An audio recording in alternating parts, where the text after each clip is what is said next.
Hola, apasionados de la historia. Bienvenidos a nuestro canal. Hoy viajaremos en el tiempo a uno de los periodos más turbulentos y fascinantes de la historia, la caída de la República Romana y el ascenso de un hombre que lo cambiaría todo, Julio César. Imaginen un mundo en caos. Roma, la superpotencia del Mediterráneo, está al borde del colapso. Durante casi un siglo, la República se ha desangrado en una serie de guerras civiles brutales. Generales ambiciosos como Mario y Sila habían marchado sobre la propia Roma con sus legiones, destrozando la idea de que el ejército servía al Estado y no a un hombre. El Senado, que una vez fue el corazón de la República, ahora es un nido de víboras lleno de facciones corruptas, puñaladas por la espalda y alianzas frágiles. La brecha entre los patricios inmensamente ricos y la plebe empobrecida es un abismo que amenaza con tragarse la ciudad. En las calles, la violencia política es el pan de cada día. Las elecciones se ganan con sobornos y bandas armadas que intimidan a los votantes. La confianza en las antiguas instituciones se ha evaporado.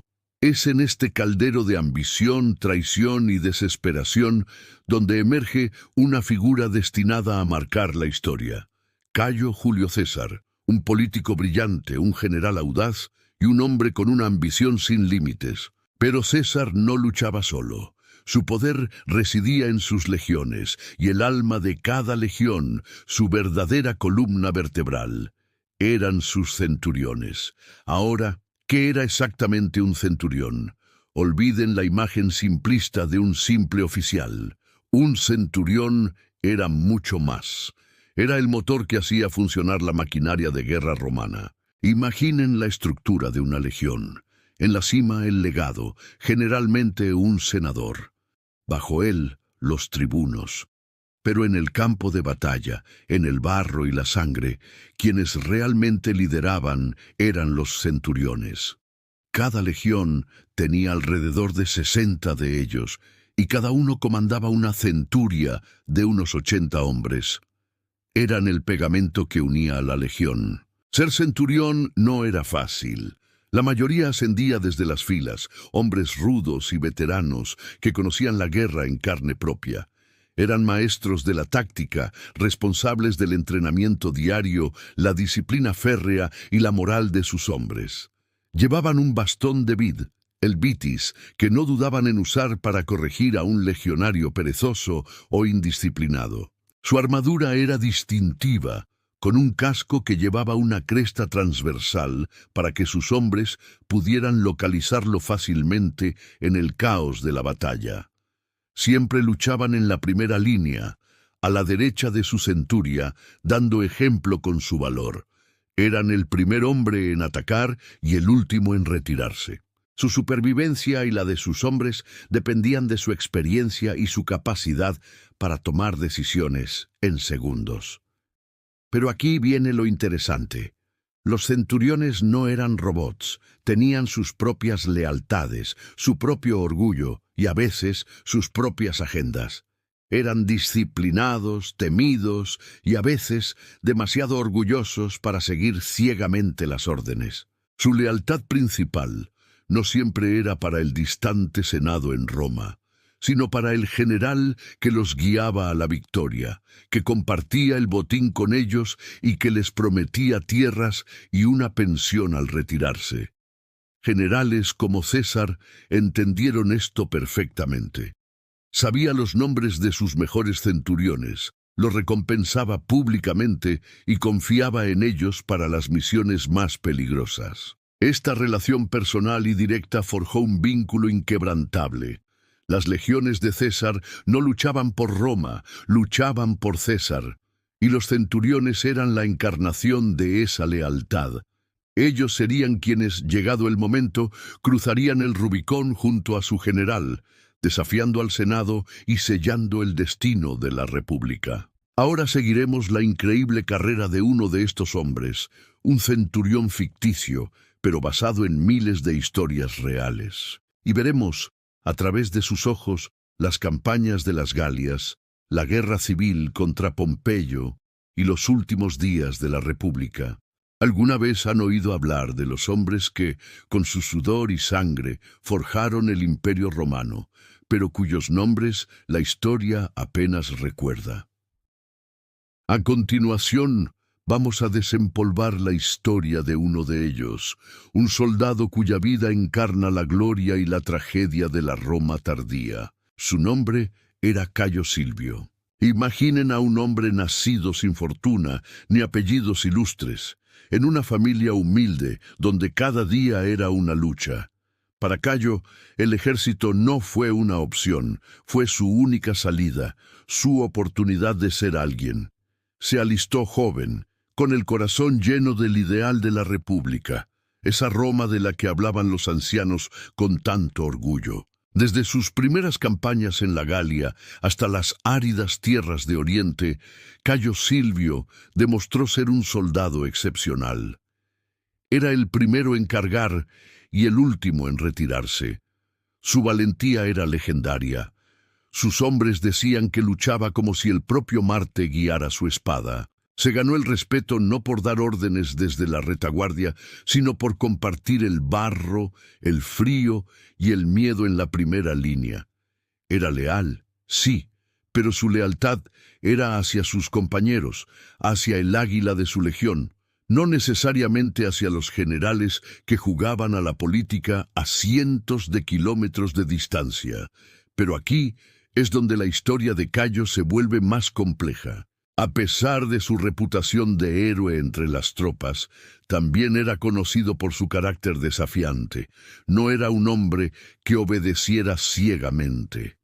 Si una orden le parecía injusta o tácticamente estúpida, no dudaba en alzar la voz, incluso si eso significaba enfrentarse a un tribuno o a un legado.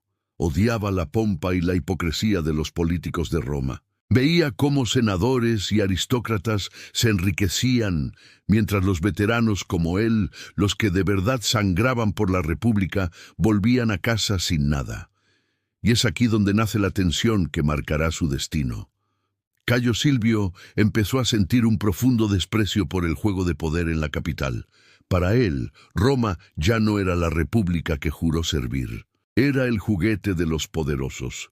Un campo de batalla para las ambiciones de hombres como César, Pompeyo o Craso. Él veía la corrupción, la decadencia, y sentía que la esencia de Roma se estaba pudriendo desde dentro. Esta desilusión, este conflicto interno entre su deber como soldado y su conciencia como hombre, será la chispa que encenderá un fuego imposible de apagar. Imaginen la escena. El río Rubicón, una frontera no solo de agua y piedra, sino una línea sagrada que ningún general romano con su ejército podía cruzar en armas. Hacerlo era una declaración de guerra contra la República, y en una fría mañana del año 49 a.C., Cayo Julio César, el conquistador de las Galias, el héroe de Roma, se encontraba en su orilla norte, contemplando la traición. La tensión se cortaba con un cuchillo. Los legionarios, veteranos de 1000 batallas, hombres que habían seguido a César a través de bosques helados y contra hordas de enemigos, sentían el peso de la historia sobre sus hombros. César se dirigió a ellos, su voz resonando con la gravedad del momento. Habló de sus enemigos en el Senado, de la injusticia, de la gloria que les esperaba en Roma. Con un gesto dramático, espoleó a su caballo y pronunció la famosa frase, «Alea y acta est». La suerte está echada. El ejército lo aclamó. La lealtad a su general era más fuerte que la lealtad a una república distante y corrupta. Las águilas de las legiones se movieron, listas para marchar sobre su propia patria. Pero entonces, en medio del estruendo, una voz se alzó. Una voz que detuvo en seco a la legión más cercana, la 10ª. Era la voz de su centurión Primus Pilus, Cayo Silvio, un hombre forjado en el fragor de la batalla, con el rostro marcado por cicatrices ganadas en nombre de Roma. Silvio avanzó, su armadura resonando con cada paso decidido. Se plantó frente a César, un acto de una audacia inimaginable. El silencio que cayó sobre el campamento fue absoluto. Todos los ojos estaban fijos en aquellos dos hombres, el general más poderoso del mundo y el centurión que osaba desafiarlo.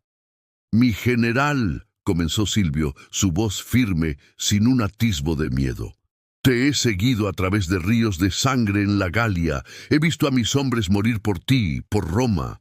Mi espada ha servido para expandir nuestra gloria y defender nuestras fronteras.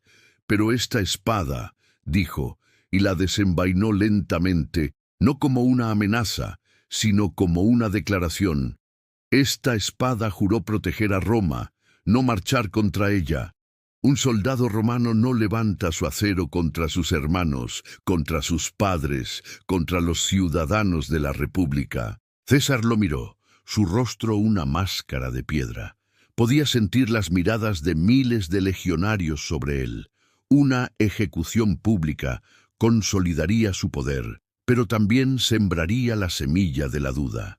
Un motín en este momento crucial sería el fin de sus ambiciones.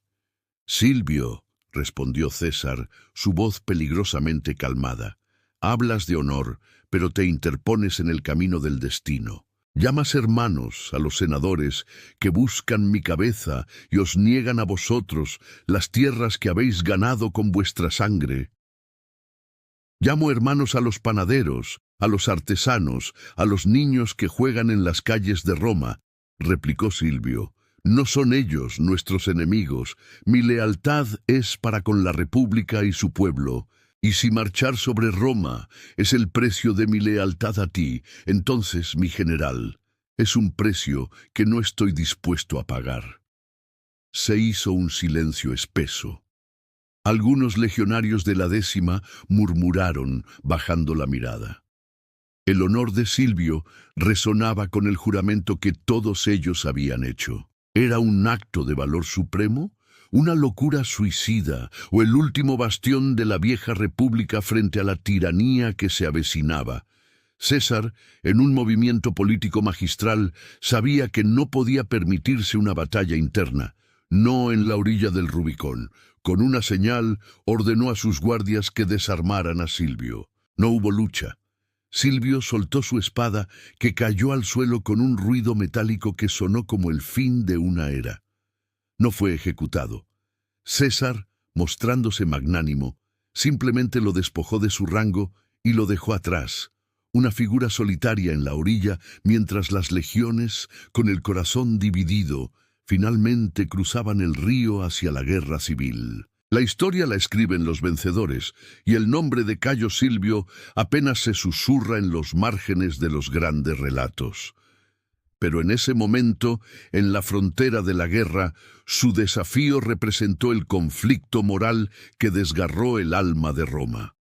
No fue una batalla de espadas, sino una batalla de ideales. Y aunque Silvio perdió, su acto de desafío resuena a través de los siglos como un recordatorio de que a veces la mayor victoria no es ganar una. En los anales de la historia hay nombres que resuenan con la gloria de Roma y otros que se desvanecen en el misterio, susurrados en las sombras. Ahora vamos a desentrañar el destino de uno de esos hombres. Un centurión cuya valentía y desafío marcaron un antes y un después en las legiones de Julio César. Hablamos de Cayo Silvio. Cayo Silvio fue el centurión que en plena Galia osó levantar la voz contra el mismísimo César. No por cobardía, sino por una lealtad inquebrantable a sus hombres, a la República y a los principios que él creía correctos. Su acto de rebeldía, plantando su estandarte y negándose a marchar, fue una chispa en un barril de pólvora. César, el estratega maestro, no podía permitir tal insubordinación. Pero, ¿qué fue de Silvio después de aquel tenso enfrentamiento? Las crónicas oficiales son extrañamente silenciosas. No hay registros claros de su juicio ni de su destino, lo que ha dado pie a un sinfín de teorías. ¿Por qué César, un hombre meticuloso que documentaba casi todo, dejaría este cabo suelto en su historia? Quizás la respuesta es tan compleja como el propio César. Hoy exploraremos las 3 posibilidades más probables sobre el destino de Cayo Silvio, cada una revelando una faceta diferente de la justicia romana y del pragmatismo de su líder. La primera teoría, y la más sombría, es la de la ejecución. La disciplina militar romana era legendaria por su brutalidad. La insubordinación, especialmente de un oficial, era el peor de los crímenes. La ley era clara, la pena era la muerte. Podemos imaginar un juicio rápido y marcial, quizás frente a la misma legión que Silvio comandaba. Una demostración de poder para que nadie más osara desafiar la autoridad de César. Visualicen la escena, un amanecer frío en la Galia, las legiones formadas en un silencio sepulcral. Cayo Silvio, despojado de su armadura y sus insignias, es conducido al centro. Sus antiguos compañeros, con quienes compartió el pan, el vino y el fragor de la batalla, ahora son testigos de su final. El verdugo levanta su hacha, un solo golpe y la rebelión de Silvio se apaga para siempre. Un mensaje claro y sangriento. La lealtad a César está por encima de todo. Esta opción, aunque dura, era la más lógica desde un punto de vista puramente militar. Era una forma de cauterizar la herida de la desobediencia y asegurar que la maquinaria de guerra romana siguiera funcionando sin fallos. Para sus hombres, ver caer a un líder tan respetado debió ser un golpe devastador, una mezcla de miedo, resentimiento y una amarga lección sobre el precio del desafío. La moral de la tropa, sin duda, se vería afectada. Verían cómo la justicia de César, aunque eficiente, podía ser implacable. Pero existe otra posibilidad, una que encaja mejor con la astucia política de César: el exilio. Ejecutar a un centurión tan valiente y querido podría haber creado un mártir. El descontento podría haber hervido bajo la superficie, listo para estallar en un momento más inoportuno. César era un maestro del cálculo político. Sabía cuándo usar el hacha y cuándo la diplomacia. En este escenario, Silvio no es ejecutado públicamente. En cambio, es despojado de su ciudadanía, de su rango y de todo lo que le unía a Roma. Es exiliado a una provincia lejana y olvidada, condenado a vivir el resto de sus días como un fantasma, un hombre sin patria. Para un romano como Silvio, cuyo honor y identidad estaban entrelazados con el servicio a la República, este podría haber sido un castigo peor que la muerte. Imaginemos a Silvio, solo, en la frontera más remota del imperio, viendo pasar las caravanas y las patrullas legionarias, un mundo al que ya no pertenecía. Su nombre sería borrado de los registros, su legado silenciado.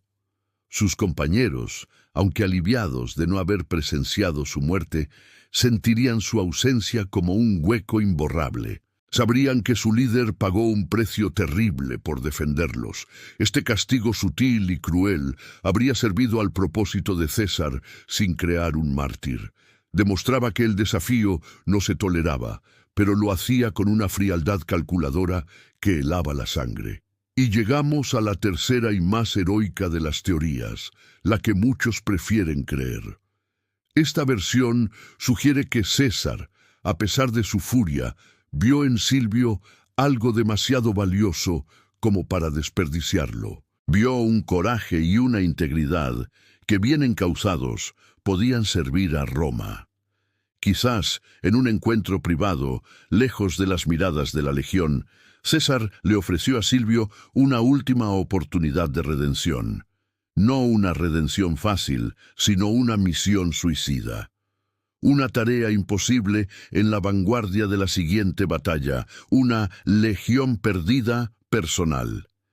Liderar un asalto desesperado, infiltrarse tras las líneas enemigas, defender un puesto hasta el último hombre. Si sobrevivía, su honor sería restaurado, aunque su acto de desafío nunca sería olvidado.